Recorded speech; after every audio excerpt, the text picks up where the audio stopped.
আমাৰ জীৱনত বিশেষ প্ৰয়োজনীয় বস্তুকেইটা হৈছে অন্ন বস্ত্ৰ আৰু বাসস্থান। এইবোৰ বিহীন আমাৰ জীৱন কটোৱাটো যেন প্ৰায় অসম্ভৱ। আমি সকলোৱে বৰষুণ ধুমুহা ইত্যাদিৰ পৰা হাত সাৰিবলৈ গড় সাজো। আমাৰ জীৱনত গড়ৰ ভূমিকা অত্যাধিক গুৰুত্বপূৰ্ণ হয়। সাধাৰণতে আমি এনেকুৱা ধৰণৰ গড় সাজো বা এনেকুৱা ধৰণৰ গড় সাজো, কিন্তু আপোনাৰ গড়টো যদি এনেকুৱা হয় আপুনি মানি ল'ব পাৰিব? ইঞ্জিনিয়াৰৰ ক্ৰেজি বুদ্ধিৰে সজা এনে কিছুমান গড় আজি মই আপোনালোকক দেখাম, যিবোৰ দেখি আপুনি হাঁহি হাঁহি পাগল হৈ যাব। কিন্তু তাৰ আগতে কি কৰিব, লাইক এটা কৰি দিয়ক আৰু ভিডিঅ'টো এনজয় কৰক।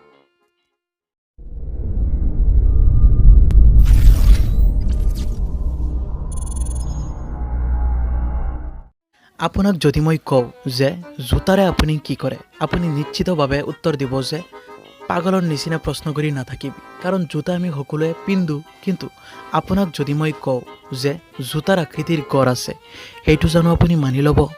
নলয়, কিন্তু সঁচা। এইটো চাওক, এইটো কেনেকুৱা চিন্তাধাৰাৰ মানুহৰ গড় হ'ব পাৰে। এইটো চাই মোৰ মগজু উল্টি গৈছে। অ' মাই গড, এইটো আকৌ কি? সাধাৰণতে আমি দেখোঁ যে ঘৰৰ ছাল ওপৰত আৰু বাকী অংশখিনি তলত থাকে। এইটো দেখোন সম্পূৰ্ণ উল্টা। মুঠৰ ওপৰতে গড়ৰ ইজ্জত শেষ কৰিলে। চাব, ইহঁতে এদিন কুকুৰৰ আকৃতিৰ গড় বনাই দিব। বনাব মানে বনাইছেই, এইটো চাওক। মই আৰু কি ক'ম, আপোনালোকেই কওক কমেণ্টত। এইটো চাওক, গড়ৰ নামত ছালটো ৰাখিছে আৰু গড়ৰ মূৰটো ৰাখি বডিটো একেবাৰে নাইকিয়া কৰি দিছে। এইটো মানি ল'লোঁ, কিন্তু এইটো কি আকৌ? গড়টো যেন ভূমিকম্পত হালি গৈছে, কিন্তু নহয়, এইটো মডাৰ্ণ ইঞ্জিনিয়াৰৰ ব্ৰেইনৰ কামাল। এইটোত মানুহ থাকিব নে চাই চাই হাঁহিব? এইটো কি? গড়ৰ নামত মানে যি টি।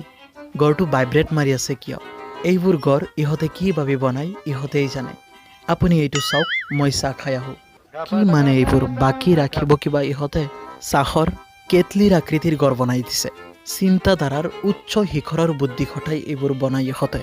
এইটো গড় বনাব লাগে বনাই দিছে, গড়ৰ নামত যা তা বনাইছে। গড়ৰ মুচ, চকু, মুখ, চুলি এইবোৰ আছে। কি ক'ব আৰু?